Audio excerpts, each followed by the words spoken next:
శివాయ విష్ణు రూపాయ శివారూపాయ విష్ణవే శివస్య హృదయం విష్ణు విష్ణోశ్చ హృదయగం శివ. ముందు వీడియోలో తిరుజ్ఞాన సంబంధాల గురించి నా కథను తెలుసుకున్నాం కదా. ఆయన చరిత్ర మొత్తం 4 పార్ట్లుగా మన ఛానల్లో ఉంది. ఎవరైనా చూడని వాళ్ళు ఉంటే తప్పకుండా చూడండి. ఇప్పుడు ఈ వీడియోలో 29వ నాయనార్ అయిన ఏయ్యర్ కోన్కలి కామ నాయనార్ ఈయన గురించిన కథను తెలుసుకుందాము. కావేరీ నదీ ప్రాంతం అంటేనే అత్యంత సారవంతమైనదని చెప్పాలి. ఆ తీపి నదీ జలాల కారణంగానే అక్కడ బంగారం పండుతుంది.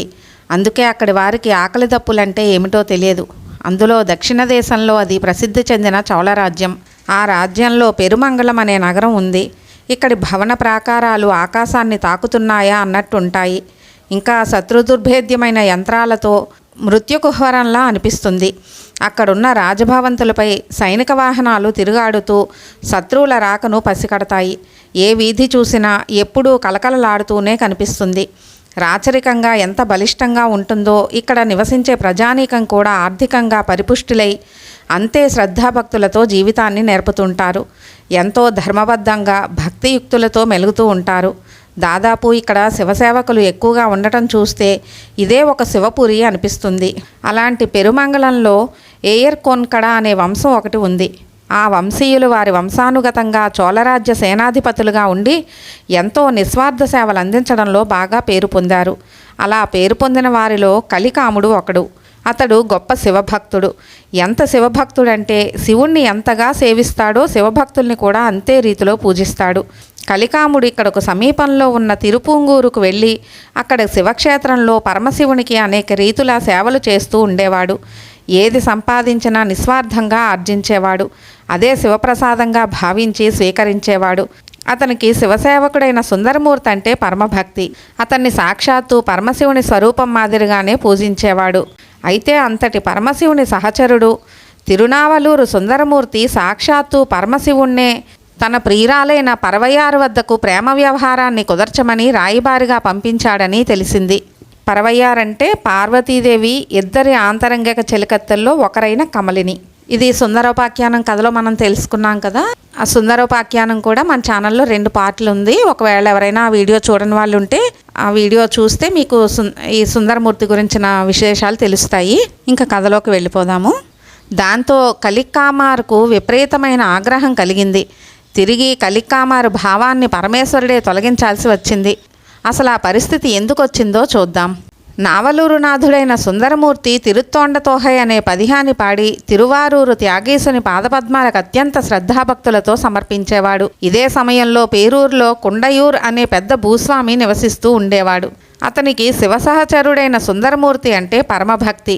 దాంతో ప్రతినిత్యం సుందరమూర్తి ప్రియురాలు పరవయ్యారి ఇంటికి ధాన్యాది భోజ్యాది పదార్థాలను పంపించేవాడు. అయితే ఒకసారి ఆ ప్రాంతాన్ని క్షామ పరిస్థితి కారు చీకటిలా కమ్మేసింది. పైరు పంటలు పూర్తిగా కరువయ్యాయి. దాంతో కుండయారు పరవయ్యారింటికి ధాన్యాన్ని పంపలేకపోతున్నాడు. ఈ పరిస్థితుల్లో ఏం చెయ్యాలో దిక్కుతోచక పరమశివుణ్ణే ధ్యానిస్తూ కూర్చున్నాడు. ఇదే ఆలోచనతో కుండయారు ఆ రాత్రి పడుకున్నాడు. ఆ రాత్రి కుండయారు కలలో పరమేశ్వరుడు సాక్షాత్కరించి, కరువు దుస్థితికి దుఃఖించకు, నీవు ఎప్పటిలా సుందరారి ఇంటికి ధాన్యపు గింజలను ఆహార పదార్థాలు పంపే ఏర్పాటును నేనే చేస్తానని చెప్పాడు. అంతే, ఒక్కసారి మెలకువ వచ్చింది కొండయారుకు. ఈలోగా పరమశివుని ఆజ్ఞ మేరకు ధనాధిపతి కుబేరుడు కొండయారి ఇంటి పెరటిలో ధాన్యరాశిని కురిపించాడు.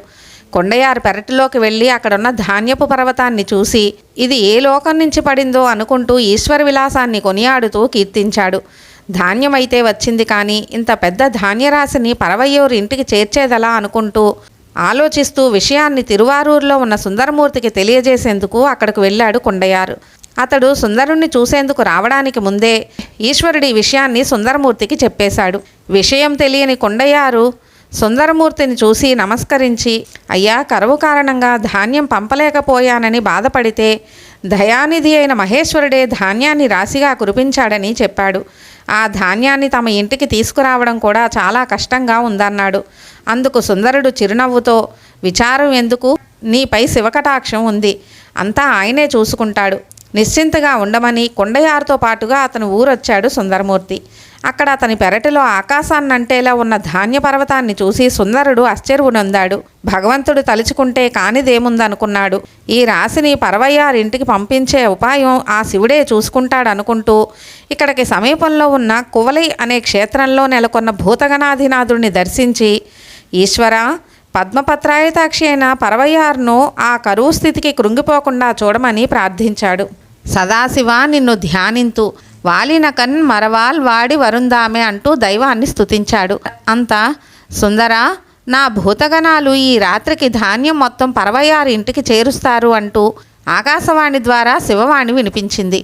ఆ వార్త విన్న సుందరుడు చంద్రచూడుని కీర్తించుకుంటూ తిరువారూరుకు వెళ్ళి ఆ విషయాన్ని ఆమెకు తెలియజేశాడు.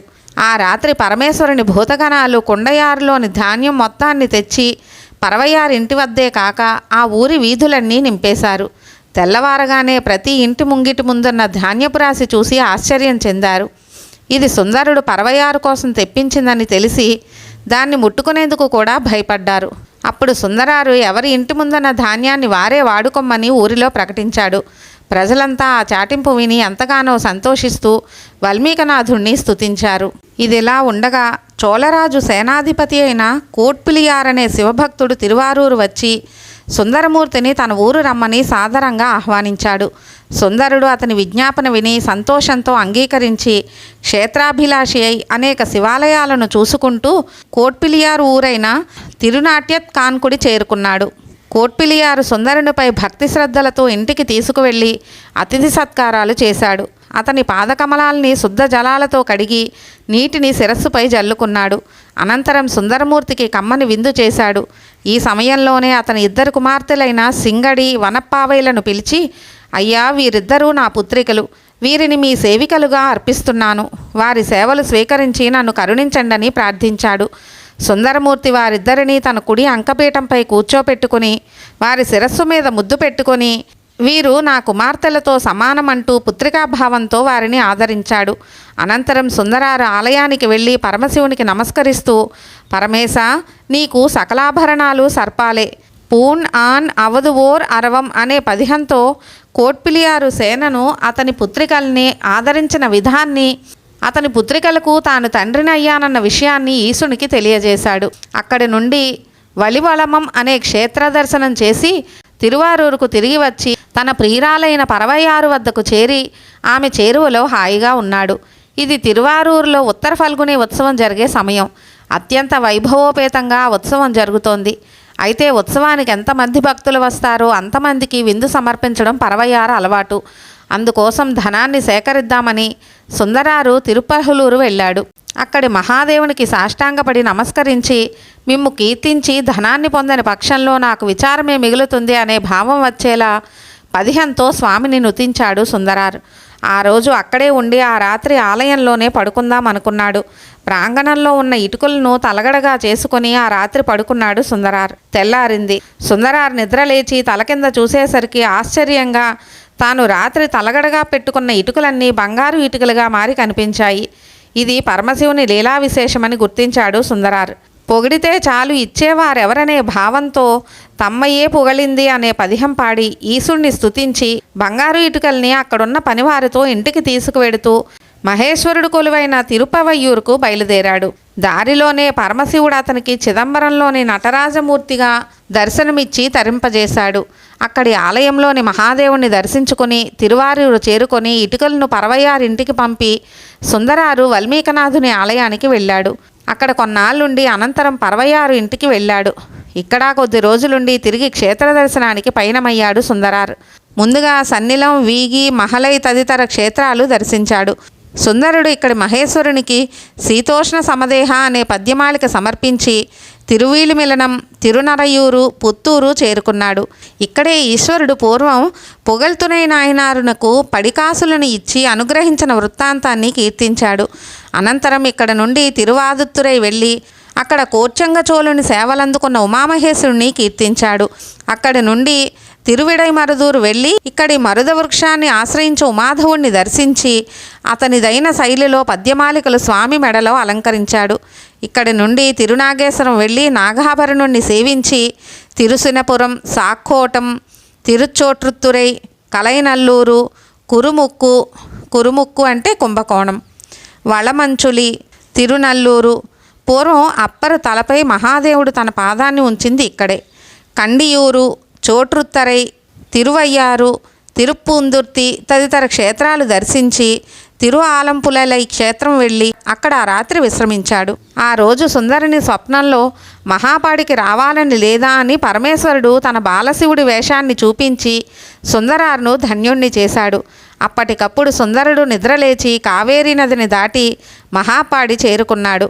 అక్కడి ఆలయంలోకి వెళ్ళి పులకాంకితుడై హృదయం కరిగేలా బంగారు మేని రంగు కలవాడా, పులి చర్మం ధరించినవాడా, పొన్నార్ మేనియనే పులితోలై అనే పదిహంతో కీర్తించాడు. ఇక్కడే కొన్నాళ్ళుండి తరువాత జంబుకేశ్వరం అనే పరమపుణ్యక్షేత్రాన్ని చేరుకున్నాడు. అక్కడి జంబుకేశ్వరునికి మొక్కి 4 వేదాలు నుతించే మహేశ్వర అనే పదిహంతో కీర్తించాడు. పూర్వం ఇక్కడ ఒక విశేషం జరిగింది. అదేమిటంటే మొరయూరు చోళుడు ఒకప్పుడు కావేరీ నదిలో స్నానం చేస్తుండగా అతని రత్నాలహారం నదిలో పడిపోయింది. దాంతో రాజు, పరమపావన, దీన్ని నీవే నీ సేవ కోసం గ్రహించి ఉంటావు అనుకున్నాడు. రాజు తలంచినట్టే హారం శివాభిషేకం కోసం అర్చకులు నదిలో నీళ్లు పడుతుండగా ఆ ఘటంలోకి చేరుకుంది. ఆ రోజు శివునికి అభిషేకం చేస్తున్న సమయంలో శివుని మెడను అలంకరించింది. ఈ విధంగా రాజును ఈశ్వరుడు దయ చూపించాడు. ఈ కథను సుందరార్ పాడిన పదిహంలో పొందుపరిచాడు. ఇక్కడి నుంచి సుందరుడు తిరుప్పాచిలాశ్రమం చేరుకున్నాడు. ఇక్కడి ఆలయంలో కొలువైన సర్వమంగళాపతిని దర్శించి తనకు కావలసిన ధనం ఇతడే ఇవ్వగలడు అని భావించాడు సుందరార్. అయితే ఎంతసేపైనా ధనం తనకందే క్షణాలు కనిపించడం లేదు. దాంతో నిరాశ చెందాడు సుందరార్. పరమేశ, నాపై ఇంత కినుక, నన్నెందుకు మన్నించవు, నా కోరిక ఎందుకు తీర్చవని ప్రాధేయపడ్డాడు. వెంటనే మహాదేవుడు కరుణించాడు. వెంటనే అక్కడ బంగారు కాసులు కనిపించాయి. వెంటనే సుందరుడు పరమేశ్వరుణ్ణి సేవిస్తూ ఇక్కడే కొంతకాలం ఉండిపోయాడు. అనంతరం కావేరీ తీరం వెంబడే ప్రయాణించి ఒకనాడు శివుడు కంకాళ వేషంలో ప్రత్యక్షమైన తిరుపైంగిలి చేరుకున్నాడు.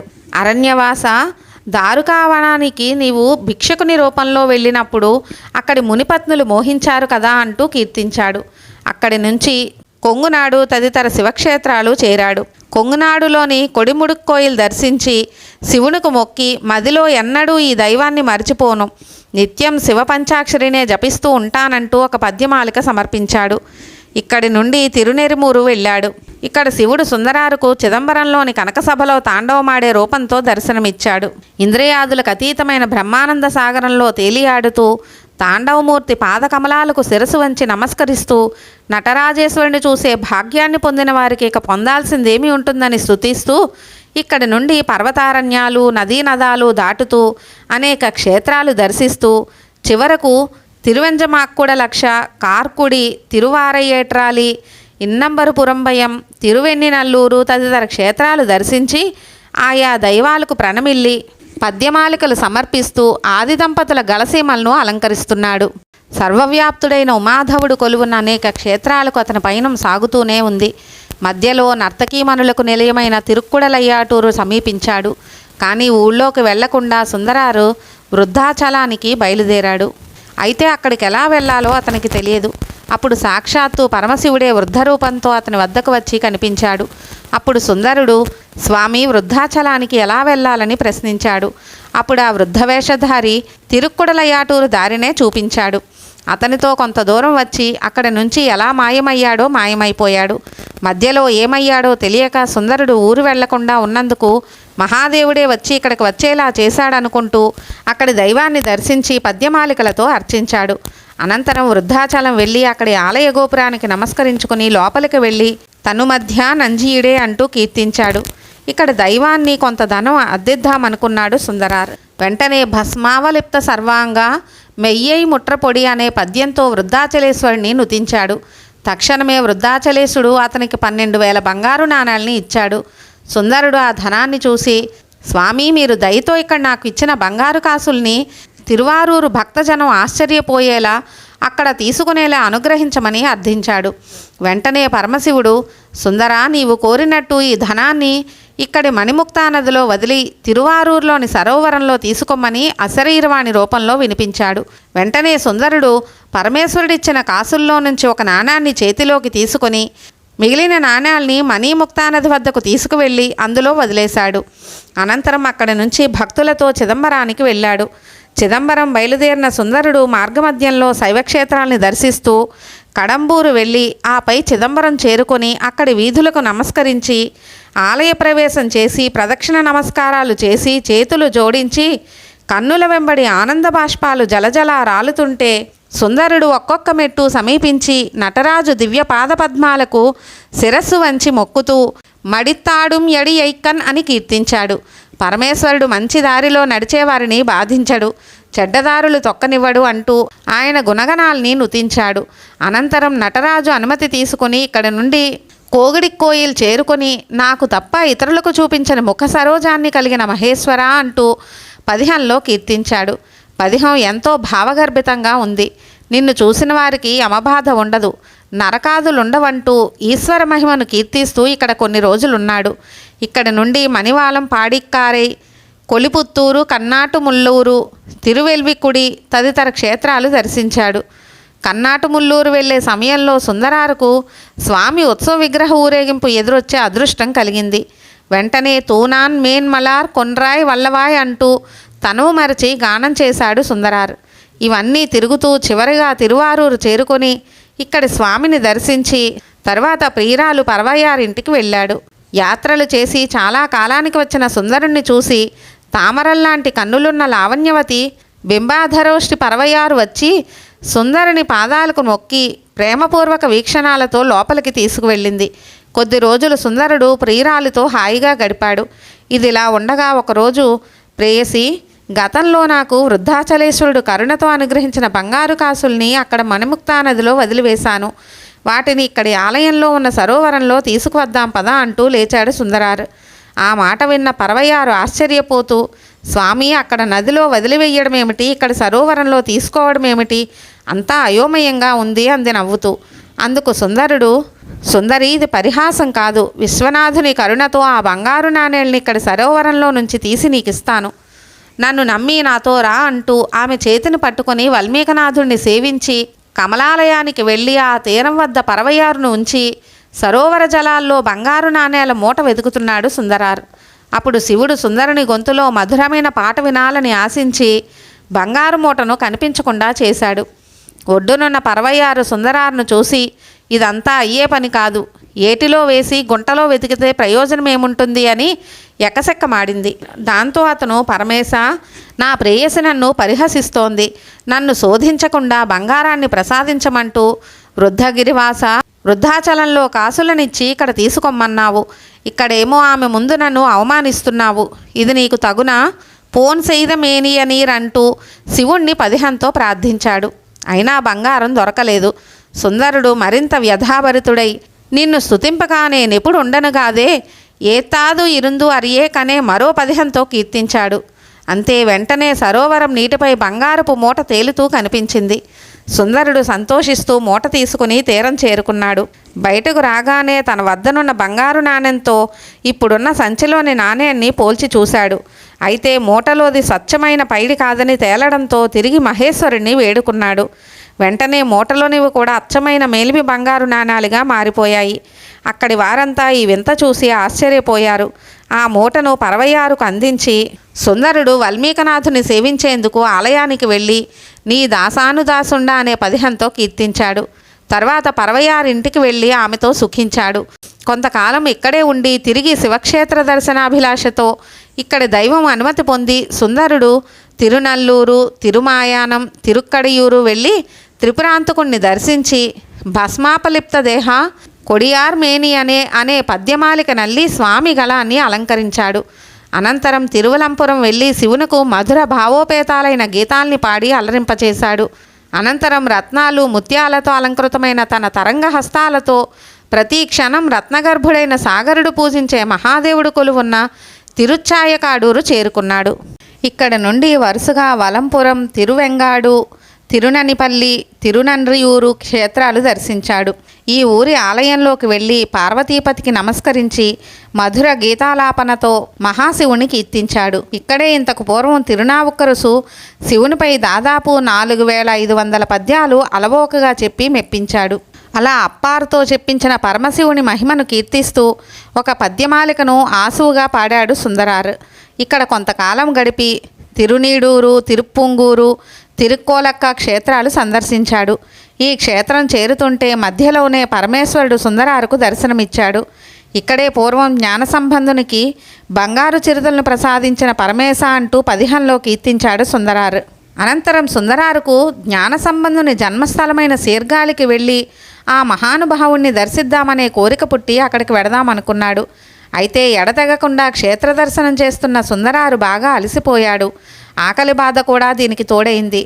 దాంతో దారిలో ఎక్కడైనా మంచినీరు లభ్యమవుతుందేమోనని చుట్టుపక్కలంతా చూశాడు. అయితే అక్కడ కనుచూపు మేరలో ఎక్కడా నీటి జాడే కనిపించలేదు.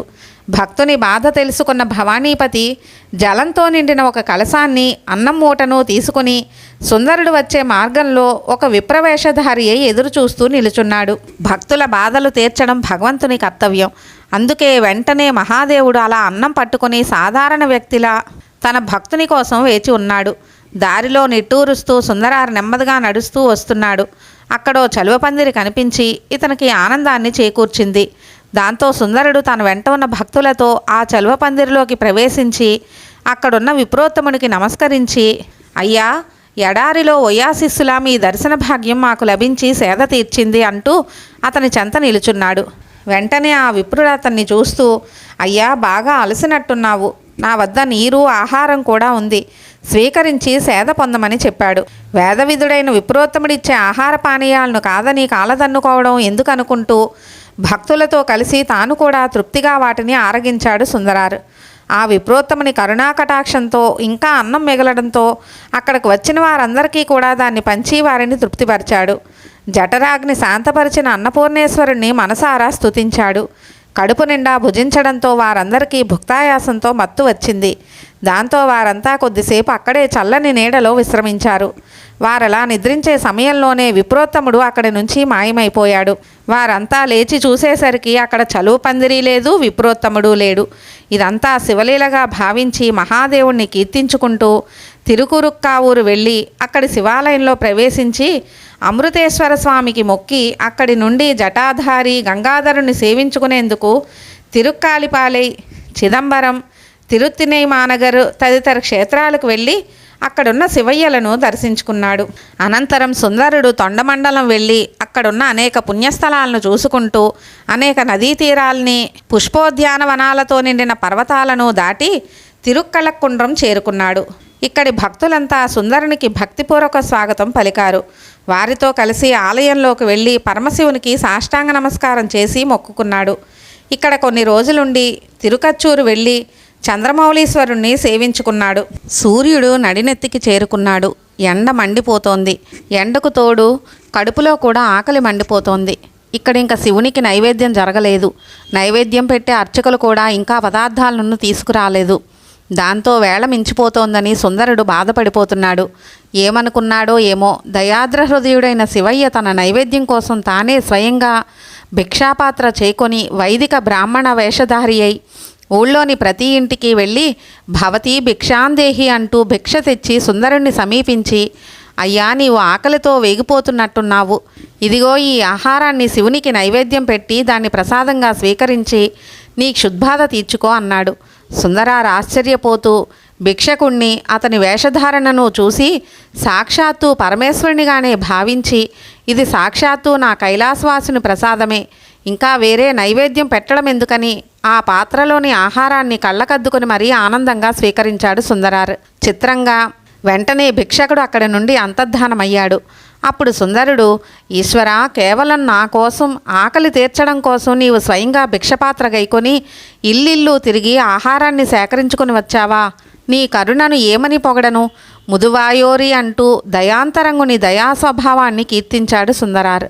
అక్కడి నుంచి సుందరుడు ఓషధీశ్వరుని అనుమతి పొంది అనేక శివక్షేత్రాలు చూసుకుంటూ కామాక్షి సహిత ఏకాంబరేశ్వరుని నివాసమైన కంచి క్షేత్రానికి బయలుదేరాడు.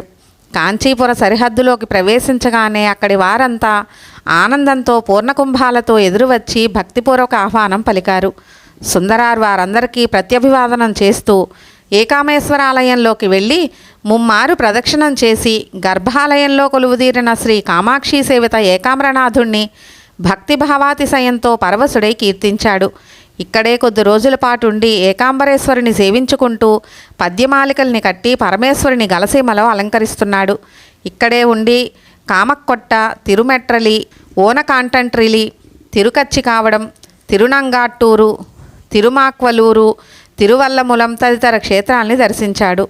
ఓనకాంటంట్రిల్లోని పరమేశ్వరుణ్ణే అర్థించి తనకు కావలసిన బంగారాన్ని పొందుదామని నెయ్యం పాలుం అంటూ యానారు పదిహాన్ని పాడి పరమేశ్వరుణ్ణి మెప్పించి బంగారాన్ని గ్రహించాడు. ఇక్కడి నుంచి మేఘాలతో దోబూచులాడే ఎత్తైన శిఖరాలు కలిగిన కాళహస్తిని చేరుకున్నాడు. కన్నప్ప దుఃఖాన్ని పోగొట్టిన శ్రీకాళహస్తీశ్వరునికు మొక్కి కన్నప్ప కొండ ఎక్కి తిన్నని సేవను పొగుడుతూ పద్యాలు చెప్పి ఇక్కడ కొన్ని రోజులున్నాడు. ఇక్కడ నుంచే భ్రమరాంబ మల్లికార్జునుల నిలయమైన శ్రీశైలం, కేదారం తదితర క్షేత్రాల్ని ప్రత్యక్షంగా చూసినట్టు మనసులో భావించి పద్యాలు గానం చేశాడు. కాళహస్తిలో కొన్నాళ్లుండి తరంగఘోషతో నిండి నేలపైకి దిగివచ్చిన శివలోకమా అని భ్రమింపజేసే తిరువొట్రియూరు చేరుకున్నాడు. ఈ ఊరికి ఒక విశేషముంది. అదేమిటంటే పూర్వం ఒక రాజు అసలు ఏ ఆలయానికి దానధర్మాలు దక్షిణలు ఇవ్వరాదని భావించాడు. అయితే దానికి ఊరి ఆలయాన్ని మాత్రం మినహాయించాట. ఇది ఈ ఊరి ఆలయ మహాత్మ్యం. ఇక్కడి భక్తులు సుందరిని రాక విని వీధుల్ని అరటి పోక వృక్షాలతోనూ మామిడి తోరణాలతోనూ అలంకరించి పూర్ణకుంభాలతో భక్తవరేణ్యునికి స్వాగతం పలికారు. మంగళవాద్యాలు మిన్నంటుతుంటే, దేవకాంతలు విరిజల్లు కురిపిస్తుంటే, నాట్యకత్తెలు నృత్యాభినయంతో అలరిస్తుంటే సుందరుడు భక్తులతో నగర ప్రవేశం చేశాడు. భక్తుల జయజయధ్వానాలు సముద్రఘోషను ధిక్కరిస్తుంటే త్యాగేశు ఆలయ ద్వారం చేరాడు. ఆకాశానికి కొలబద్దలా అనిపించే గోపురానికి మొక్కి మనసు కరిగేలా శిరసొంచి ఆలయంలోని త్యాగేశుణ్ణి మధుర గీతాలతో వినుతించాడు. ఈ ఊరికి సమీపంలోనే తినేనాయీరు అనే గ్రామం ఉంది. అక్కడ ఒక శీలవంతుడైన న్యాయర్ కిలార్ అనే భూస్వామి ఉండేవాడు. అతనికి ఒక్కతే కుమార్తె, పేరు సంగిలియార్. గతంలో పార్వతీదేవి ఆంతరంగిక చెలికత్తెలు ఇద్దరిలో అనిందిత అనే ఆమె ఈమె. మరో చెలికత్తె కమలిని. ఈమె పరవయ్యూరు. సుందరార్ ప్రియురాలుగా జన్మించింది. పేరుకు తగినట్టు అపురూప లావణ్యవతి ఈ సుందరి. అంతేకాదు గత జన్మ వాసనా ఫలితంగా భవానీపద సరోజాలను ఎనలేని భక్తి ప్రపత్తులతో ఆరాధించేది. ఆటల్లో కూడా ఎప్పుడూ భవుణ్ణే సేవిస్తూ దినదిన ప్రవర్ధమానంగా యవ్వనంలోకి ప్రవేశించిందా జవ్వని.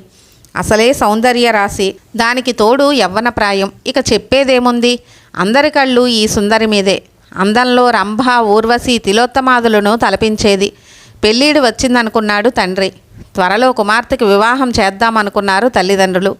వీరి ఉద్దేశ్యాన్ని పసికట్టింది సంగిలియారు. వెంటనే తల్లిదండ్రుల వద్దకు వెళ్ళి, తండ్రి మీరిలా భావించడం తగదు. నేను ఒక శివభక్తుడినే ఆరాధిస్తున్నాను. అతనిని తప్ప వేరొకరిని వివాహం చేసుకోనని ఖచ్చితంగా చెప్పేసి మూర్ఛపోయింది. కొద్దిసేపటికి మూర్ఛ నుంచి తేరుకొని, తండ్రి నేను ఇకపై త్యాగేశుణ్ణే అనుసరిస్తాను అని చెప్పి నమస్కరించింది.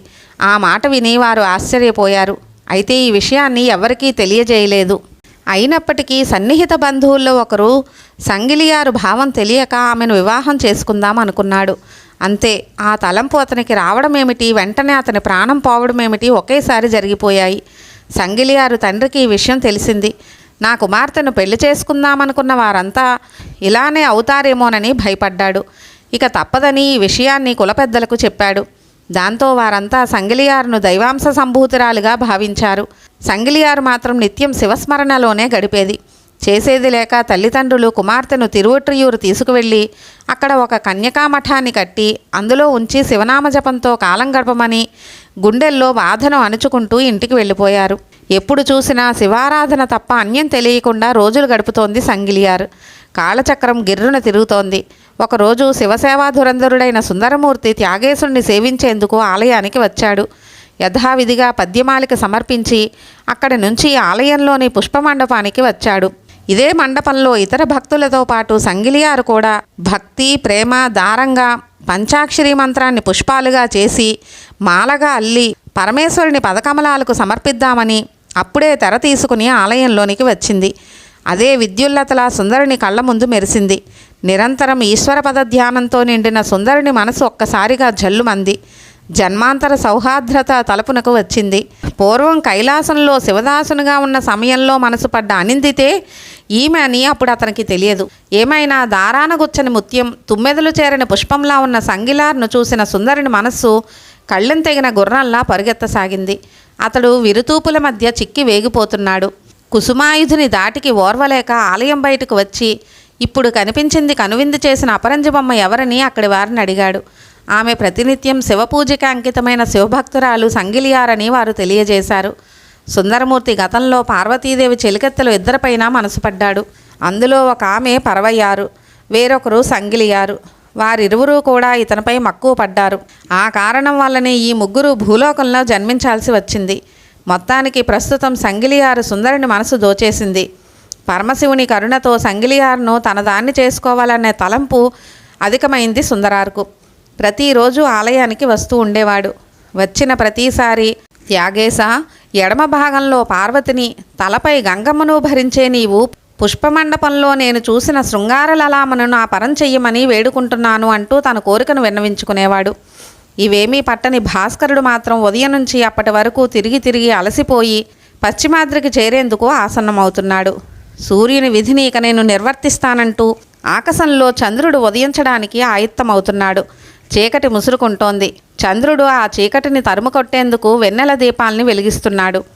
చంద్రుని చల్లని కిరణాలు సుందరుని పాలిటి వేడిగాల్పులను గుప్పిస్తున్నాయి. ఈ విరహాన్ని భరించలేకపోతున్నాడు సుందరుడు.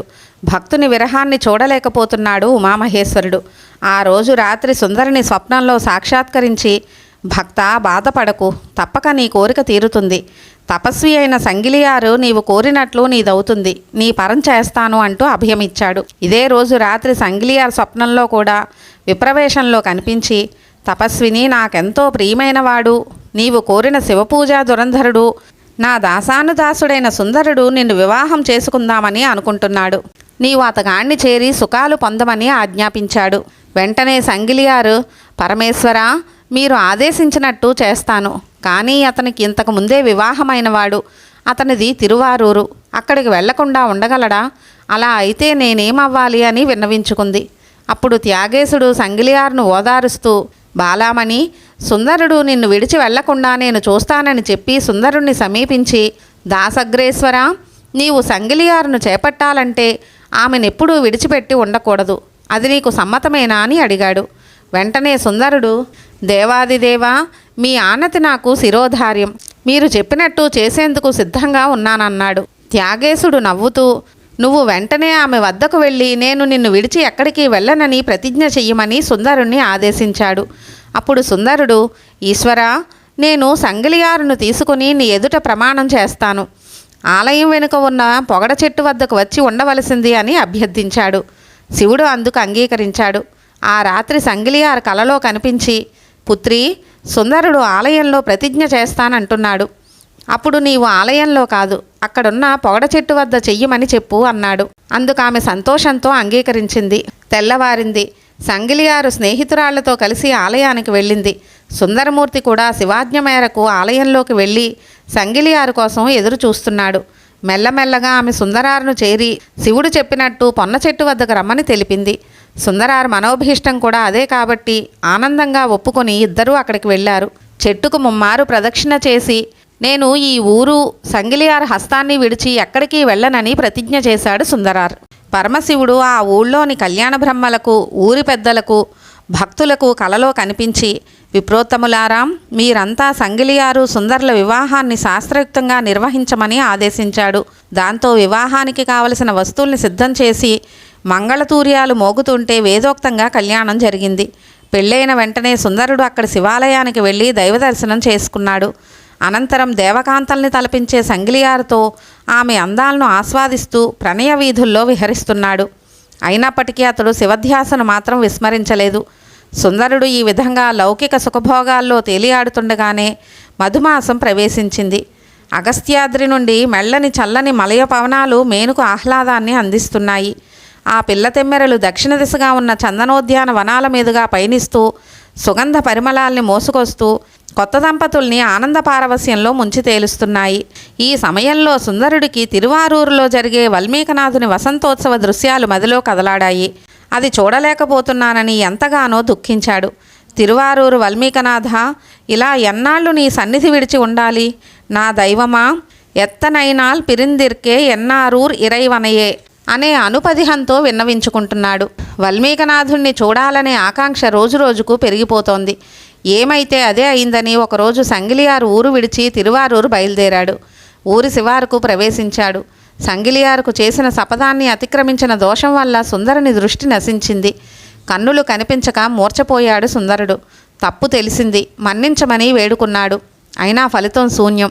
ఇక తనకు తిరువారూరు వాల్మీకనాథుడే దిక్కు అంటూ భక్తులు దారి చూపిస్తుంటే తిరుముల్లెవాయిలి చేరి అక్కడి శివునికి మొక్కి దృష్టి అనుగ్రహించమని వేడుకున్నాడు.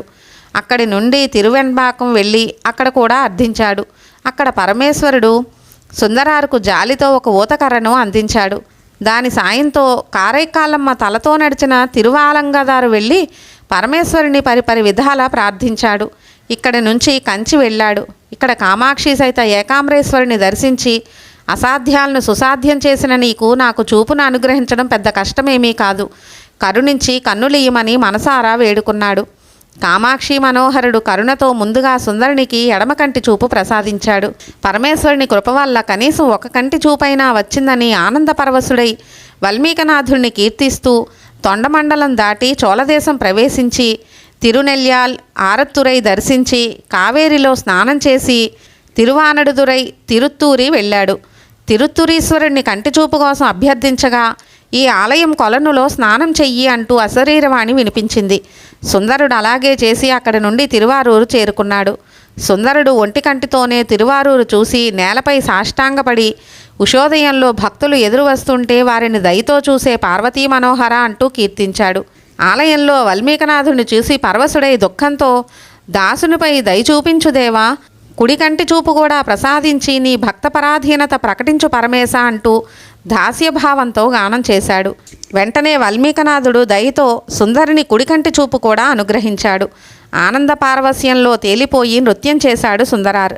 ఈలోగా ఊళ్ళోని కొందరు సుందరుని వద్దకు వచ్చి, అయ్యా, మీరు సంగిలియారును పెళ్లి చేసుకున్న విషయం తెలిసి పరవయారు ఎవరినీ లోపలికి రానివ్వడం లేదని చెప్పారు. సుందరుడు వారి మాటలు విని చాలా బాధపడ్డాడు. ఆమెను ఈ విషయంలో విచారించవద్దని కొంతమంది ఊరి పెద్దలను పంపించాడు సుందరారు. ఎంత ప్రయత్నించినా ఆమె కోపం పోలేదు. ఇదే విషయాన్ని వారు సుందరారుకు తెలియజేశారు. ఈ సమయంలో తమ మధ్య రాజీ కుదర్చగలిగే సమర్థుడైన నాదుడెవరున్నారా అని ఆలోచిస్తున్నాడు. ఊరంతా సద్దుమణిగింది. సూది కింద పడ్డా ఆ శబ్దం చెవిని సోకుతుంది. అంత నిశ్శబ్దంగా ఉన్న నిషీధి సమయం. గూడు గువ్వ అన్నీ నిద్రలోకి జారుకున్నాయి. ఈ సమయంలో ఒక్క సుందరార్ మాత్రమే నిద్ర పట్టక మెలకువతో విచారిస్తూ కూర్చున్నాడు. ఇక తనకు వాల్మీకనాథుడే దిక్కనుకుంటూ, పరమేశ్వర, నన్ను చిన్నతనంలోనే నీ దాసునిగా అనుగ్రహించావు. జన్మాంతర ఫలంగా నన్ను పరవయారును ఒకటి చేశావు. ఇప్పుడు ఆమె నన్ను తిరస్కరిస్తోంది. నీవు తలచుకుంటే కానిదేముంటుంది? ఎలాగైనా నన్ను ఆమెను ఒకటి చేసే బాధ్యత నీదే అని వేడుకున్నాడు. భక్తుల బాధను ఎంత మాత్రం సహించలేడు శంకరుడు. అందుకే తనకు అత్యంత ప్రియమైన వాడి విచారం పోగొట్టేందుకు స్వయంగా తానే పూనుకున్నాడు. ఆ రోజు రాత్రి సుందరార్ కల్లో కనిపించి, భక్త, పరవయారు వద్దకు నేనే రాయభారానికి వెడతానని చెప్పి ఓదార్చాడు. అన్నట్టుగానే పరమదయాద్ర హృదయుడైన పరమేశ్వరుడు విప్రవేశంలో సుందరారు ప్రియురాలి ఇంటికి వెళ్ళాడు. ఈశ్వరుడు పరవయారు ఇంటికి వెడుతుంటే కైలాసంలోని భూతగణనాథులు, మహర్షులు, యోగులు, నందీశ్వరుడు, కుబేరాదులు కూడా మహేశ్వరుని వెంటే అనుసరించారు. మొత్తానికి భక్తునికి ఇచ్చిన మాట ప్రకారం పరమేశ్వరుడు ఆ రీతిలో పరవయారి ఇంటికి విప్రవేశంలో వెళ్ళాడు. ఆమెను, ఆమె మనసును సుందరార్ వైపు తిప్పడానికి ఎంతగానో ప్రయత్నించాడు. సాక్షాత్తు కైలాసవాసుడే పూనుకుంటే కాని పనంటూ ఉంటుందా? అయినా తన నిజస్వరూపం పరవయారుకు చూపించకుండా వీరి ప్రేమ ఎంతటిదో పరీక్షిద్దామనుకున్నాడు లోకేశుడు. ఆ కపట విప్రుడు ఎంతగా నచ్చచెప్పేందుకు యత్నించినా ఆమె ససేమిరా విననంది. దాంతో చేసేది లేక సుందరార్ వద్దకు తిరిగి వెళ్ళాడు. నా తుచ్చమైన ఐహిక వాంఛల కోసం దైవాన్నే వాడుకుంటున్నాను, ఇదెంత నీచమైన పని అంటూ విచారిస్తున్నాడు. అయినప్పటికీ నా ఆవేదన విని కరుణించిన ఆ కరుణాసముద్రుడు అక్కడికి వెళ్ళాడు కాబట్టి పని సులభంగా పూర్తవుతుందని మనసును సమాధానపరుచుకున్నాడు సుందరార్. శివుడు ఇతన్ని పరీక్షిద్దామని నవ్వుతూ కనిపించాడు. అలా వికసిత వదనంతో విశ్వనాథుడు కనిపించేసరికి పని అయిందని సంతోషిస్తూ, గౌరీనాథ, రాయబారం ఫలించిందా అని ఆనందంగా అడిగాడు. సుందర, నేనెంత ఒప్పించేందుకు ప్రయత్నించినా ఆమె విననంటే వినను పొమ్మందని చావు కబురు చల్లగా చెప్పాడు ఈశ్వరుడు. సుందరుడు ఆ విషయం అభవుని ద్వారా విని మరింత విచారిస్తూ, నాపై దయ సన్నగిల్లిందా స్వామి? సకల లోకాలను సంరక్షించేందుకు కాలకూట విషాన్ని అమృతతుల్యంగా స్వీకరించిన దయాతరంగుడవు, మార్కండేయుణ్ణి చిరంజీవిగా చేసేందుకు యముణ్ణే కాలదన్నిన కాలాంతకుడివి నన్ను కాపాడలేకపోయావా? ఈ స్థితిలో నేనేమి చెయ్యాలంటూ ఆదిదేవుని పాదాలపై పడి విలవిలా ఏడుస్తున్నాడు. పరవయారు కాదన్నా ఈ బతుకు నిరర్ధకం, నాకిక మరణమే శరణ్యమనుకున్నాడు సుందరారు. వెంటనే త్రిపురారి అతని అంతరంగంలోని భావాన్ని కనిపెట్టి చివరిసారిగా మరోసారి ప్రయత్నిస్తా విచారించకంటూ తిరిగి పరవయ్యారింటికి బయలుదేరాడు. ఇక్కడ పరవయ్యారు తన వద్ద నుంచి బ్రాహ్మణుడు వెళ్ళిన వెంటనే ఆలోచించడం ఆరంభించింది. నాకు సుందరారుకు మధ్య రాజీ కుదిర్చేందుకు వచ్చినవాడు సాక్షాత్తు ఆ కైలాసనాథుడే అయి ఉంటాడు అనుకుంది. అయ్యో, సాక్షాత్తు ఉమానాథుడినే నేను తిరస్కరించి పంపించానా అని బాధపడుతూ ఆయన రాక కోసం ఎదురు చూస్తూ బయట ద్వారం వద్దనే నిలుచుంది పరవయ్యారు. అదే సమయంలో సకల భూతగణాలతో తన ఇంటికి వస్తున్న పశుపతిని చూసి ఆనందంతో ఆదిదేవుని చరణకమలాలు తాకి కన్నులు కద్దుకుంది. అప్పుడు ఆ శంకరుడు ఆమెతో, పరవా, గతంలో మాదిరి నన్ను కాదని పంపించకు, సుందరునితో బంధాన్ని అంగీకరించు అంటూ ఆదేశించాడు. వెంటనే పరవయ్యారు చేతులు జోడించి, ఈశ్వరా, మీ ఆజ్ఞ పాలించడం కంటే దాసురాలికి మహద్భాగ్యం ఏముంటుంది అంటూ స్వామి పాదాలపై పడింది. వెంటనే పరమేశ్వరుడు అక్కడి నుండి సుందరుణ్ణి చేరి అతనికి ఈ విషయం తెలియజేశాడు. సుందరుడు ఆనందంతో, దేవా, సకల సుఖదుఖాలకు కారకుడివి నువ్వు, అసలు ఈ లోకాన్నే నడిపించే లోకేశుడివే నువ్వు అంటూ పరవయ్యారి ఇంటికి వెళ్ళాడు. పరవయ్యారి ఇంటిని బాగా అలంకరించింది. దాసదాసీ జనాలతో సుందరుణ్ణి ఆహ్వానించి వినమ్రతతో అతనికి నమస్కరించింది. సుందరుడు ప్రేమతో ఆమెను బియ్యారా దగ్గరకు తీసుకున్నాడు. తామిద్దరినీ కలిపింది పరమేశ్వరుడేనని ఇద్దరూ శివుడిని కీర్తించారు. ఇహలోక సుఖాల్ని అనుభవించేందుకు ఆ దైవాన్ని ఉపయోగించుకున్న సుందరారంటే ఏయర్కోన్కలి కామునికి అప్పటి నుంచి అసహ్యం కలిగింది. అయినా శివుడు కూడా అలా చెయ్యడమేమిటని బాధపడ్డాడు. భక్తుల బాధలు చూడలేక బోలాశంకరుడు చేస్తే మాత్రం వెరపు, విశ్వాసం లేకుండా కామారి కరుణను ఇలా వాడుకోవడమేమిటని సుందరారు పని నిరసించాడు కలికాముడు. ఇలా చేసినవాడు శివదాసుడా, భక్తుడా, ఇది సహించలేని నేరం అనుకుంటూ కలికాముడు కోపంతో ఊగిపోతున్నాడు. భక్తాగ్రేశ్వరుడైన కలికాముడు తనపై ఆగ్రహిస్తున్నాడన్న విషయం సుందరారుకు తెలిసింది. తాను చేసింది తప్పని ఒప్పుకుంటూ ఇప్పుడేం చేయాలో చెప్పమని పరమశివుణ్ణే ప్రార్థించాడు సుందరారు. సుందరుని ప్రార్థన ఆలించిన అసుతోషుడు ఆ ఇద్దరి భక్తులను ఒకటిగా చేద్దామన్న తలంపుతో కలికాముడికి భరించలేనంత కడుపు నొప్పి కలిగించాడు. అతడు ఆ వ్యాధితో విలవిల్లాడిపోతూ, మహాదేవా, నొప్పి భరించలేకపోతున్నాను, నీవే దిక్కు అంటూ దీనంగా వేడుకుంటున్నాడు కలికాముడు. అప్పుడు ఆ భిషక్కుడు, నీ వ్యాధిని ఒక్క సుందరుడే పోగొట్టగలడు, అతన్ని పిలిపించమని చెప్పాడు. అందుకు కలికాముడు, పరమేశ్వరా, అతనితో తగ్గించుకునే వ్యాధి తగ్గకపోయినా విచారం లేదు, అతన్ని మాత్రం పిలవను, అతని ప్రమేయంతో నివారించుకునే కంటే మరణించడమే మేలన్నాడు. అప్పుడు శివుడు సుందరునికి కనిపించి, సుందరా, నీవు వెంటనే కలికాముని ఇంటికి వెళ్ళు, అతను విపరీతమైన కడుపు నొప్పితో కృశించిపోతున్నాడు, వెంటనే నీవు వెళ్ళి ఆ బాధను తగ్గించు అని ఆదేశించాడు. సుందరుడు శివునికి నమస్కరించి తాను వస్తున్నట్టు కలికామునికి తెలియజేశాడు. ఆ విషయం విన్న కలికాముడు సుందరుడు రాకముందే పొట్ట చీల్చుకుని మరణించాలని కత్తితో కడుపును చీల్చుకుని మరణించాడు. భర్త అలా చనిపోగానే అతని భార్య కూడా సతీసహగమనానికి సిద్ధపడుతోంది. ఈలోగా సుందరుడు వచ్చాడన్న వార్త తెలిసి దుఃఖాన్ని దిగమింగుకుంటూ భర్త చనిపోయాడన్న విషయాన్ని ఎవరికీ తెలియకుండా జాగ్రత్త పడుతూ సుందరిని ఆహ్వానించింది.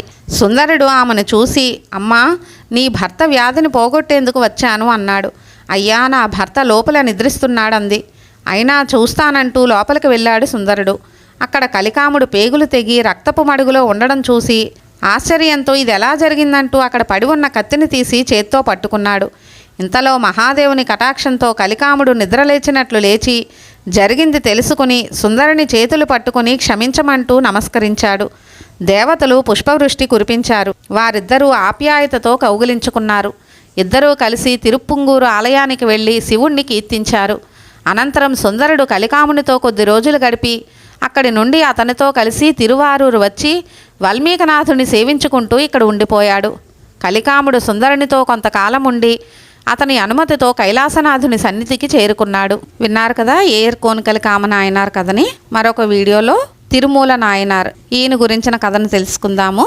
తిరిగి మరొక వీడియోలో కలుద్దామండి. సర్వం శ్రీ ఉమామహేశ్వర పాదార విందార్పణమస్తు. సర్వే జనా సుఖినో భవంతు. లోకా సమస్త సుఖినో భవంతు. స్వస్తి.